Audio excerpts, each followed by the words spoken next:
From Rwanda flow the headwaters of the White Nile and the Congo rivers. Encroachment by primitive agriculture into its highland wetlands threatened rare species and damaged the ability to generate electricity, causing local and downstream impact. Terracing the slopes above the wetlands allowed the farmers to leave the protected areas.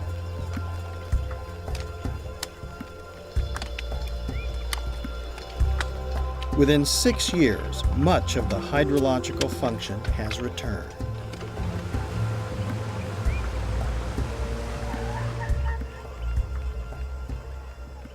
If we had more involvement by different institutions coming in to help with the available resources, Rwanda could do more, much more, and benefit much more, but so would other countries if such a partnerships and support were provided.